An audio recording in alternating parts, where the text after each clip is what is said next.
Welcome to the forest near my home. A little nervous to do this. Hopefully neighbors won't, like, you know, stare at me or whatever. I put on a glove to give a proper hello, but I think I'm going to take off both gloves because I am going to read you a story. So I need my human figures to be able to turn the page. Okay, boys and girls, today's story is The Three Little Javelinas by Susan Lowell, illustrated by Jim Harris.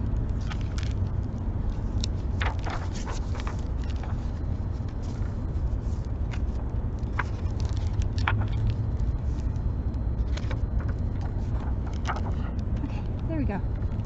Let's see. Can you see?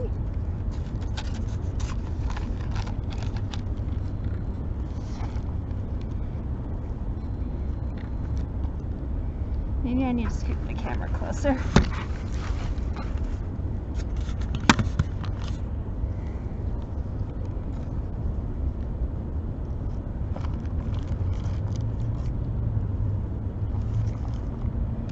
Once upon a time, way out in the desert, there were three little javelinas. Javelinas are wild, hairy, southwestern cousins of pigs. Their heads were hairy, their backs were hairy, and their bony legs, all the way down to their hard little hooves, were very hairy, but their snouts were soft and pink. One day, the three little javelinas trotted away to seek their fortunes. In this hot, dry land, the sky was almost always blue. Steep purple mountains looked down on the desert where the cactus forest grew. Soon the little javelinas came to a spot where the path divided, and each one went a different way.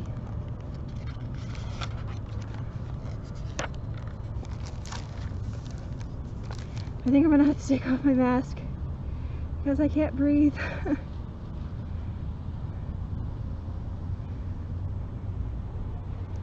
This is no indication on, you know, safety. Safety is so important, but oh, that's better. I couldn't breathe. Okay. Next page.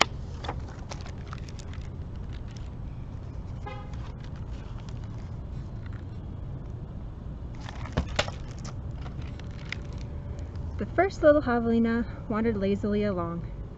He didn't see a dust storm whirling across the desert until it caught him. The whirlwind blew away and left the first little javelina sitting in a heap of tumbleweeds. Brushing himself off, he said, "I'll build a house with them." And in no time at all, he did.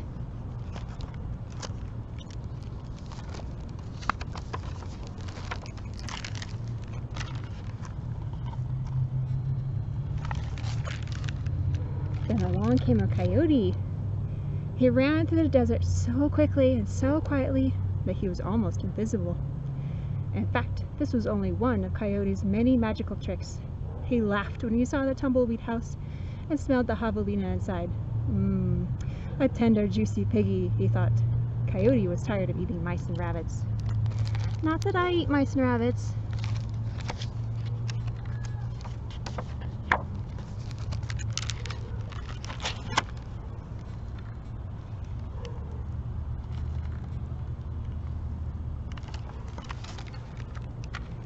He called out sweetly, little pig, let me come in." "Not by the hair of my chinny chin chin," shouted the first javelina, who had a lot of hair on his chinny chin chin. "Then I'll huff, and I'll puff, and I'll blow your house in," said Coyote. And he huffed, and he puffed, and he blew the tumbleweed house away. But in all the hullabaloo, the first little javelina escaped and went looking for his brother and sister. Coyote, who was very sneaky, tiptoed along behind.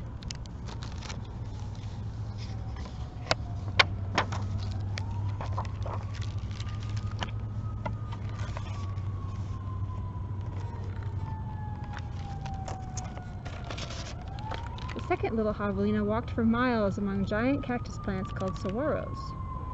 They held their ripe red fruit high in the sky. But they made... oh, sorry. Okay. Oh, now motorcycle.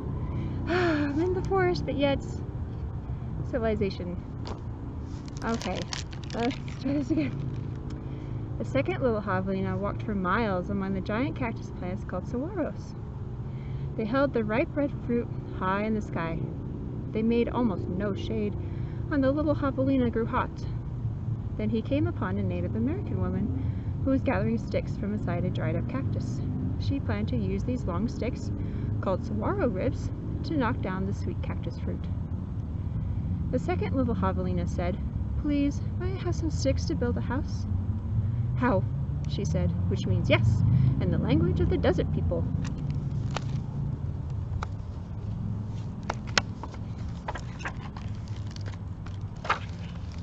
Aw, isn't that cute?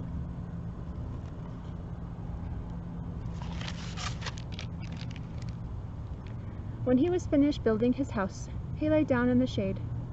Then his brother arrived, panting for the heat, and the second little javelina moved over and made a place for him.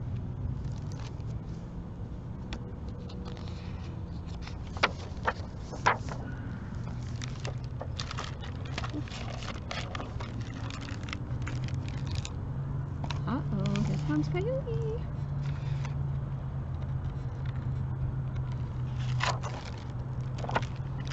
Pretty soon, Coyote found the saguaro rib house.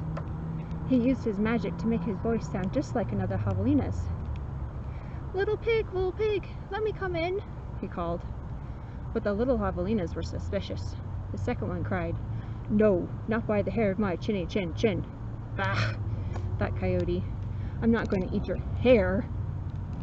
Then Coyote smiled, showing all his sharp teeth. "I'll huff, and I'll puff, and I'll blow your house in."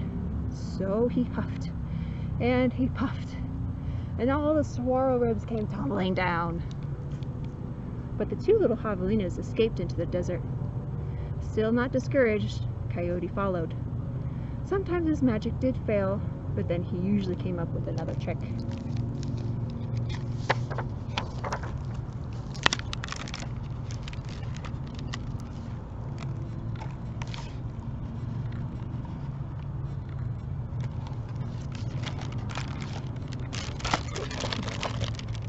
Ever feet coming off.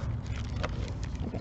The third little javelina trotted through beautiful palo verde trees with green trunks and yellow flowers. She saw a snake sliding by, smooth as oil. A hawk floated round and round above her. Then she came to a place where a man was making adobe bricks from mud and straw. The bricks lay on the ground, baking in the hot sun. The third little javelina thought for a moment and said, "May I please have a few adobes to build a house?" "Sí," answered the man, which means yes in Spanish, the brickmaker's language. I remember when I was a little kid, I tried to make adobe bricks like that, you know, essentially mud pies. I thought, oh, well, in the book there's like mud and sticks, right? So you just smoosh together mud and sticks, put it in the sun, and then I'll make bricks. And yeah, no, it doesn't work like that.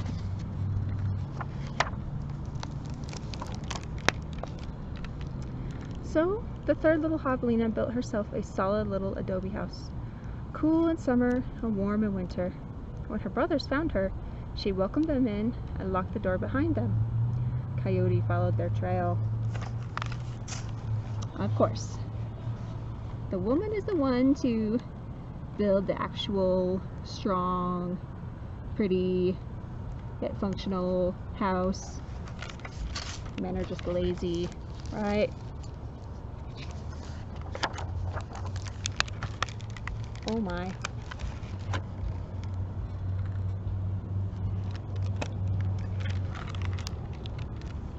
Little pig, let me come in," he called. The three little javelina looked out the window. This time, Coyote pretended to be very old and weak, with no teeth and a sore paw, but they were not fooled. "No, not by the hair of my chinny chin chin," called back the third one. Female voice. No, not by the hair of my chinny chin chin, called back the third little javelina. Then I'll huff, and I'll puff, and I'll blow your house in, said Coyote.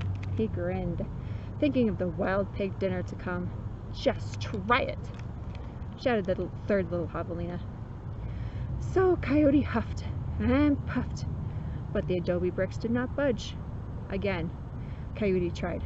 I'll huff, and I'll puff, and I'll blow your house in. The three little javelinas covered their hairy ears, but nothing happened. The javelinas peeked out the window.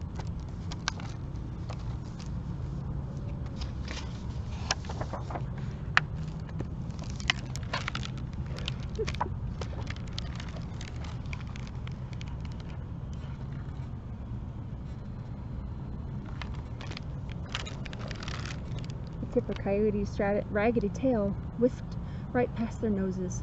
He was climbing upon the tin roof.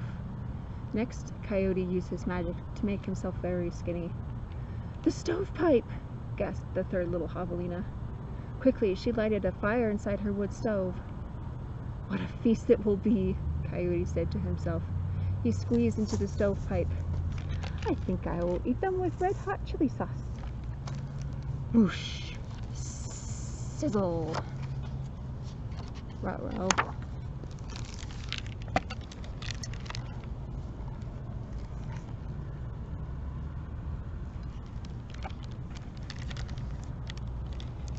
Then the three little javelina heard an amazing noise. It was not a bark. It was not a cackle. It was not a howl. It was not a scream. It was all of those sounds together. Yip, yap, yip, yow! Away ran a puff of smoke, shaped like a coyote. I don't know if I showed that fully or not.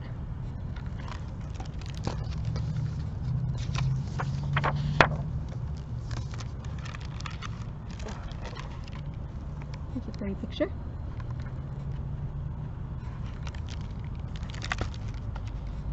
The three little javelinas lived happily ever after in the adobe house.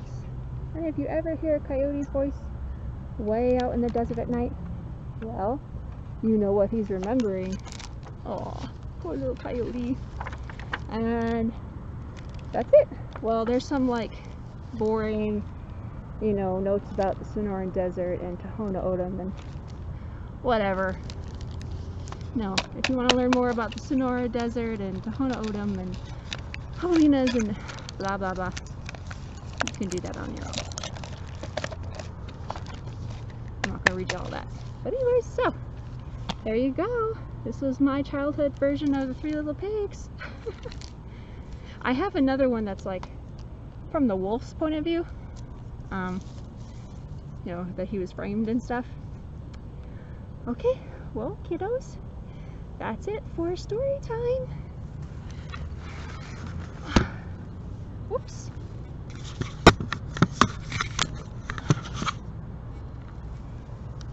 Well, that's it for today. I hope you enjoyed the story. See you in the next one. Love you. Bye. Mwah.